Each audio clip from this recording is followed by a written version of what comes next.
Okay, so I suppose we'll just get started. So I'll just hand it over to you, Carla, and thanks to everyone who's joined. Hi there. Good afternoon or good morning, wherever you may be. Welcome to the live webinar today. My name is Kala. I'm from Telso Procurement, and today's webinar is on getting the most out of outsourcing and when to insource on behalf of procurementexpress.com.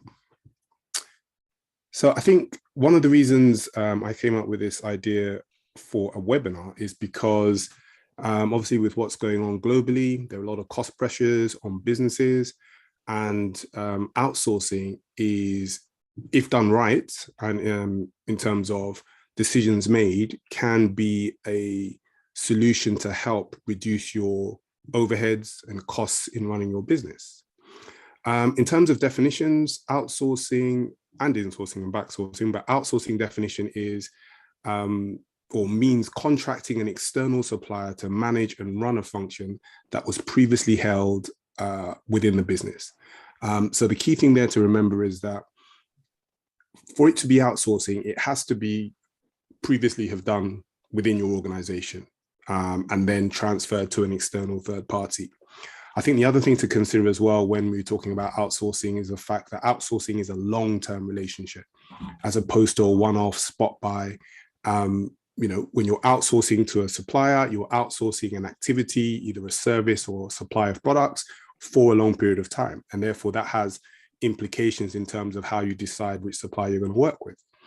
In terms of insourcing and backsourcing, the definitions are as follows. So insourcing is the assignment of a project to a person or department within a company rather than to a third party. So it's the opposite of outsourcing. It's retaining the service or the activity within your business. Backsourcing, and I think sometimes there's a confusion as to the difference between insourcing and backsourcing.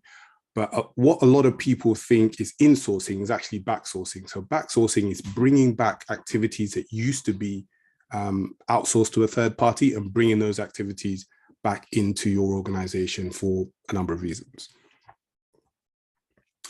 In terms of the reasons to outsource or the benefits of outsourcing, the first thing, as I've alluded to already, is that it's potentially cost effective. So in terms of reducing your overheads from your number of staff as well as to office space, utilities, and so on, there's a cost reduction there. There's a benefit in terms of resources. So the idea behind outsourcing is that you will leverage off the expertise of that third party that you're outsourcing to. So rather than having the equipment within your organization that you have to pay for and invest in, you can rely and use and leverage off the third party's expertise, resource, hardware, and so on. Another advantage is that you can use their skill set. Again, the big sort of implication of outsourcing is that you're outsourcing to a competent supplier who has the requisite skills, more than likely above and beyond your current skills in-house. And then you can leverage off those skills in terms of providing you that service or that product. Also, in terms of improved focus, bear in mind that when you are outsourcing an activity that you used to do in-house, so for example, IT, HR, or so on, it allows you to then focus on what your core business is. So rather than having to worry about those activities that you've now outsourced, you can focus on and invest, more importantly, in your core activities. And let's remember that your core activities are what your customer is going to see. So, or another way of putting it is that your core activities is what your customers know you for. And therefore, it's important that you're allowed to focus on those activities and get them as good as you can and build up your competitive advantage, whilst you allow a third party to handle all the non-core activities. Reduce risk as well. So again, using a third party who has an expert in that area provides an opportunity to reduce risk. I think it's very important to also state that yes, you may reduce risk when you're outsourcing to a third party. However, you are still reliant on them. And therefore, if they don't perform as and when they should do, then that will have a knock-on effect on your own operations. So you do still bear and hold some of the risk when you're outsourcing. It's not completely, yes, you're outsourcing the service, but you're not outsourcing completely the risk as well. You still hold some risk because you're dependent on the third party. There is a matrix that you can use. I think one of the big things with making a decision to outsourcing is thinking what to outsource. And some organizations, large organizations, actually get it wrong in terms of what they should outsource and what they should keep in-house. So this matrix, provides us with a tool that we can start making decisions about what activities to outsource. I think the first thing, the most important thing is to look at the two axes. On the left-hand side, the y-axis, it's talking about strategic importance. So these are the activities that provide your business with its competitive advantage, right? So if you're a design company, your customers know you for design. Any activity that's directly involved in designing is your core activity, and it's of strategic importance.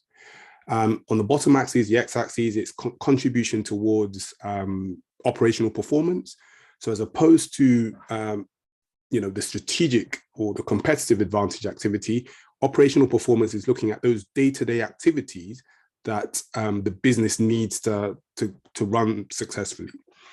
So if we look at the matrix, where you have a activity which has high strategic importance, it's very important to your customers, but doesn't have as much operational performance, then you would form a strategic alliance. So an example could be an airline, for example. If you think about an airline, its core activities is obviously the running maintenance of the aircraft, but they may decide to have a strategic alliance with a call center, for example. Call centers, particularly during the pandemic, have been very important for customers to get in touch with an airline, for example. And therefore, an airline partnering or forming a strategic alliance with a call center would allow the airline to concentrate on what they do, which is running aircraft, but also recognize that call centers are equally important in terms of delivering the overall service of an airline, in terms of dealing with customers. So rather than just outsourcing it, the difference between outsourcing and strategic alliance is that whereas outsourcing, you let the third party get on with it, strategic alliance has a greater level of collaboration. And that greater level of collaboration is needed because it's of importance to your business. It may not be your core business, as in an airline, in the example I use of an airline, but it's still, a call center is still very important as far as the airline's customers getting into contact with the airline. In the top right-hand corner, where there is high strategic importance, so the activity is very important as far as your competitive advantage is concerned, and is also very important in terms of the day-to-day running of the business, then you would retain that activity within your organization. You wouldn't outsource. So for example, a car manufacturing company has an assembly line. An assembly line has big strategic importance because it's part of building the car that the customers are going to use, but also the day-to-day operations of a car manufacturing plant involve the assembly. So therefore, you would want to retain all the activities around the car assembly plant. And thirdly, we have outsourcing. So outsourcing would be where it's not of strategic importance, but it has high operational performance. So you could, again, using a big sort of professional services organization, their core activity is providing professional services. However, facilities management for a large office space is very important for the day-to-day running of that office, and therefore that is something they could outsource.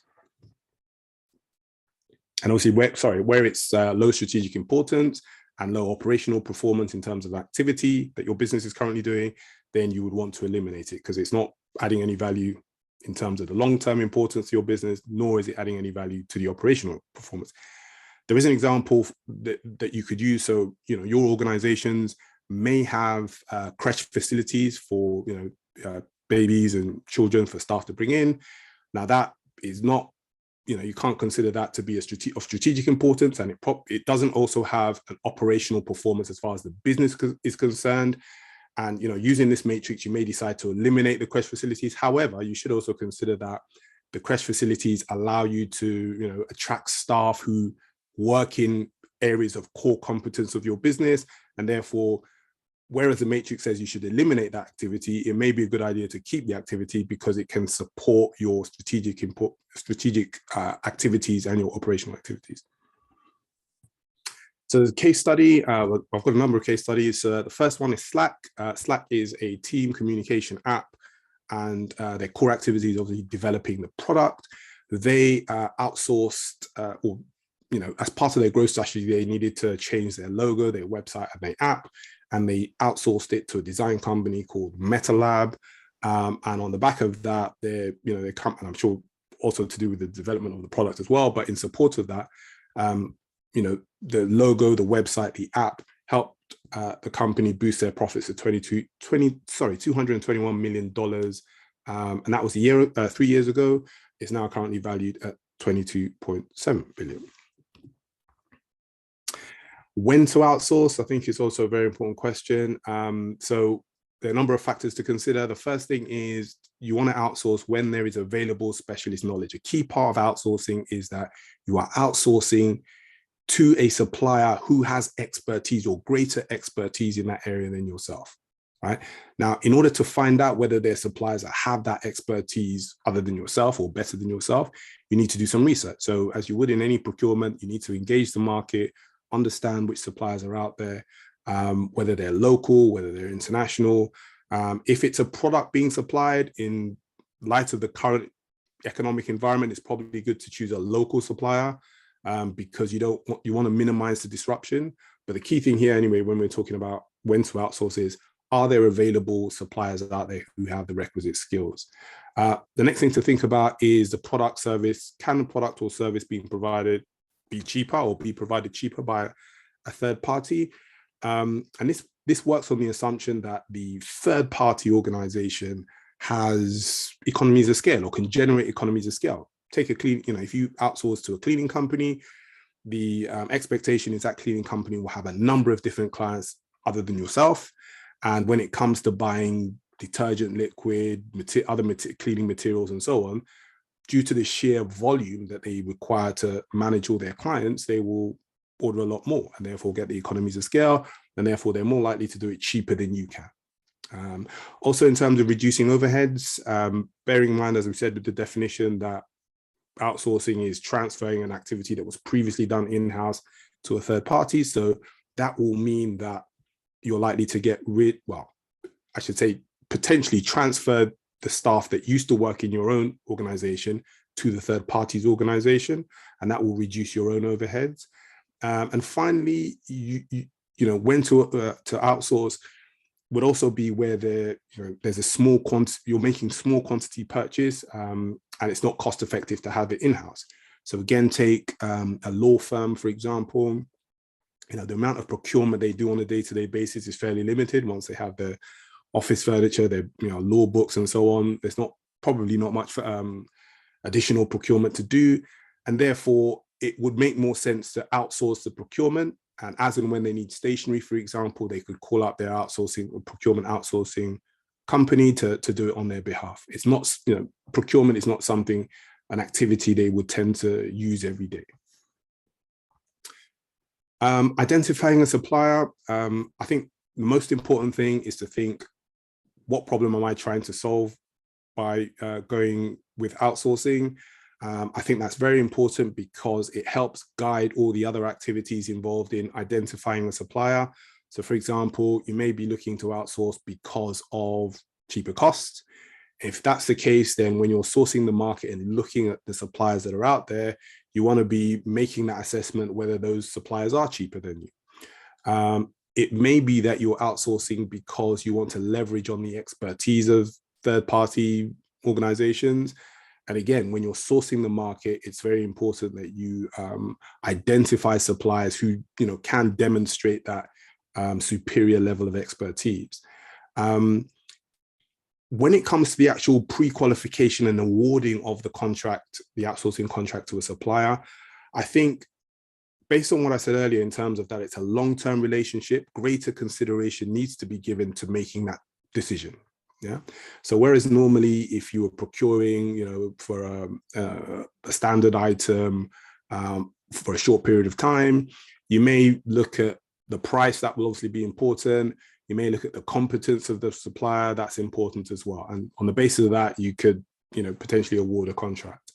With outsourcing, there are a lot more other factors that you need to think about. We will go through some case studies that allude to this, but rather than just the price, rather than just the competence of the organization, you also want to be thinking about the ability of the organization to communicate well, the ability of the third-party organization to problem solve well, even ethically. If you're going to have a long-term relationship with them, you want to be assured that you're not going to wake up one day and find that the supplier you're outsourced to is using underage labor, for example. So it's very important that you use a wide criteria when assessing the right supplier. As I said, it's a long-term commitment, so remember that. Choosing the right supplier is crucial to the success and should not be taken lightly. So, you should invest in researching the suppliers. You should invest in getting to know the potential supplier you're going to award. And when I say getting to know them, I mean understanding the people behind the organization that you're actually going to be working with on a day-to-day basis. What are their skill sets? You do want individuals with skill sets around problem solving, because over the relationship, there will be needs to problem solve. Good culture around quality, communication, and so on. These are all key drivers that you want to look for. And also set realistic expectations. One of the problems that come out of, problems for, I should say, reasons that outsourcing fail is because there are maybe over optimistic expectations. And that goes back to the original point, which is to say, why are you getting into, or why are you thinking about outsourcing? And that will help guide your expectations as well. A few examples of how outsourcing hasn't worked. The first point this case study alludes to is that it's not always about cheap, it's not always about lowest cost, right? As I said, it's a long-term endeavor, so you want to make sure you choose a supplier that offers the best value rather than the lowest cost. There's an example here between the government of Queensland, who wanted to outsource their payroll function, and they outsourced it to IBM for 6 million. So the initial contract sum was for 6 million. But because of the, development proved to be more complex. So it was, the specific nature of the payroll function was more complex, and the total cost snowballed to 27 million. Now that's close to what, 500%. So based on the fact that Queensland went for the lowest price, or a relatively low price, they didn't take into account the complex nature. And obviously, I don't know this for a fact, but there may have been other suppliers who were more expensive that recognized the complexity of the project, and therefore that's why their bids were more expensive, and would have been able to handle this, the complexity of this project. I think another thing to say as well is always think about the terms being offered to you by the vendor.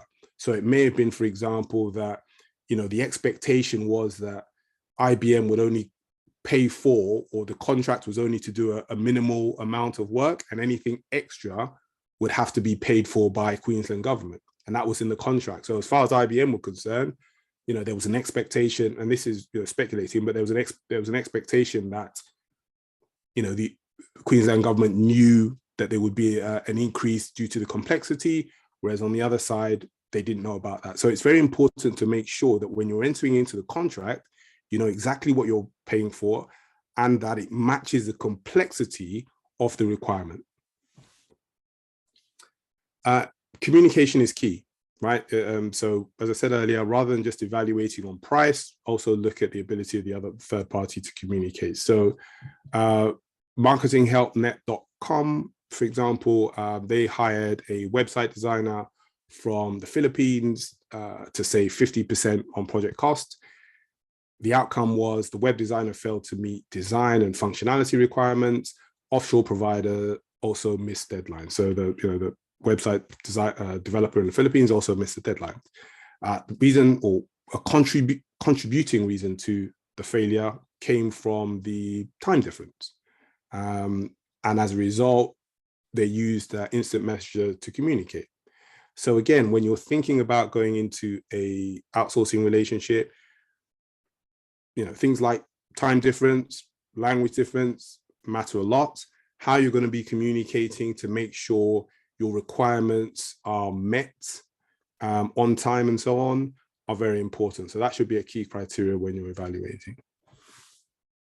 Loss of control. So here we have the Ministry of Justice. They outsource the management of medium and low-skilled offenders to private companies, private security companies. It resulted in poorer services for offenders, adding pressure on prisons' capacity and increased risk to the public, to members of the public.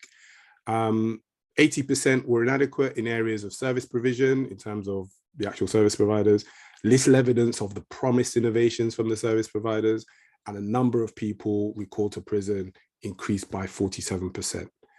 The reason for failure was because the complex nature of social services that cannot be captured in contractual requirements. So again, what we're talking about here is two things. First of all, where you have services, or where you want to outsource services, that those services come into direct contact with your customers, you want to take particular care with how you outsource those services, as opposed to where you're outsourcing services that your customer will not come into contact with. So for example, a cleaning company, assuming your customers never come to your office, for example, they're not going to be exposed to the cleaning in your organization. So where you outsource to a third party, that service actually directly is seen by the customer, you have to be very careful. Now, in the case here, social services is a very complex area to deal with.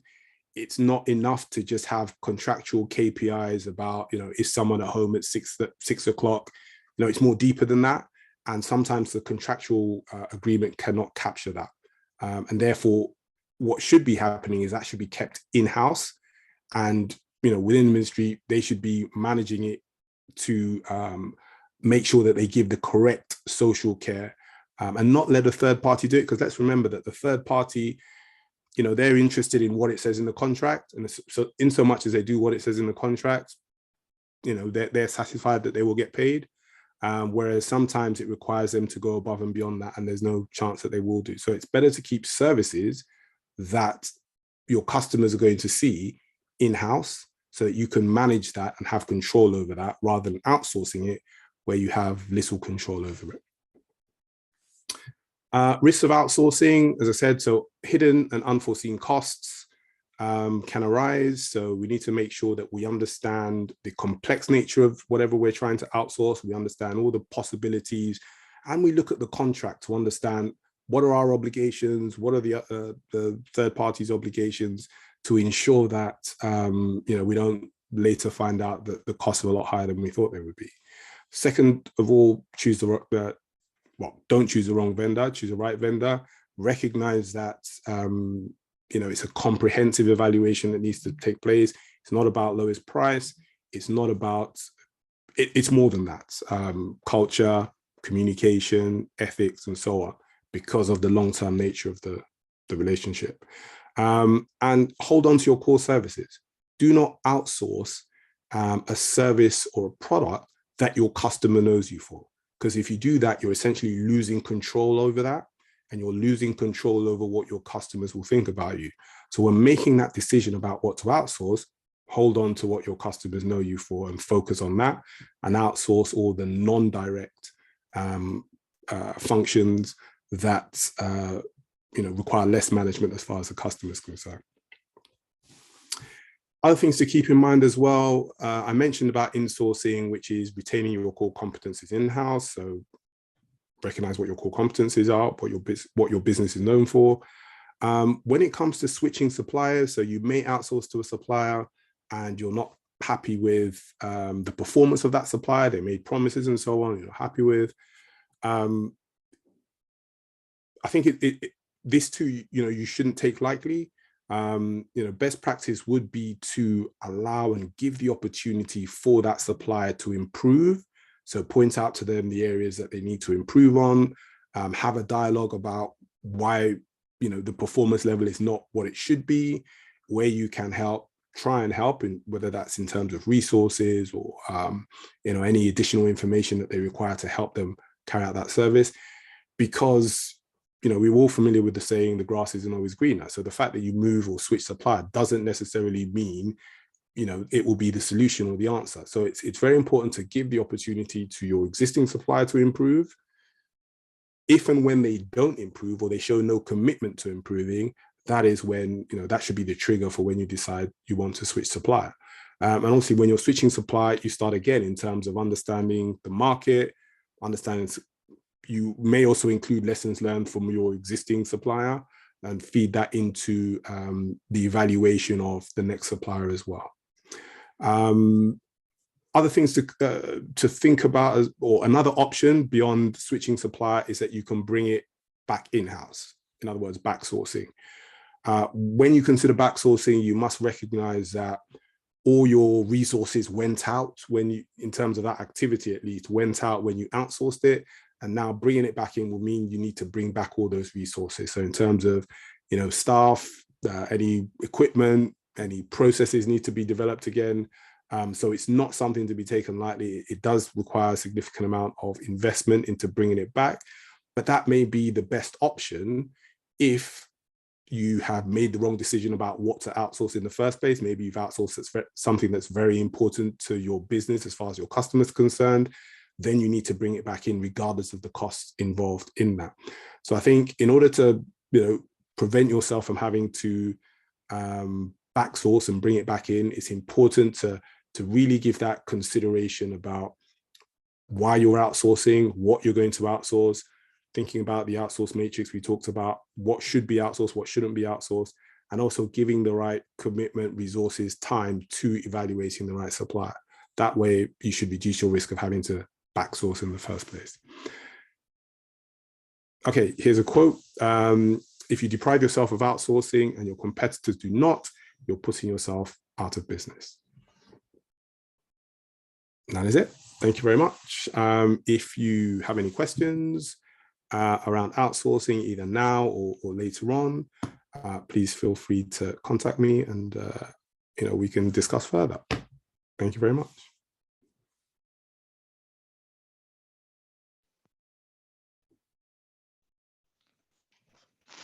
Cool. Thanks, Carla. That was awesome. It was good.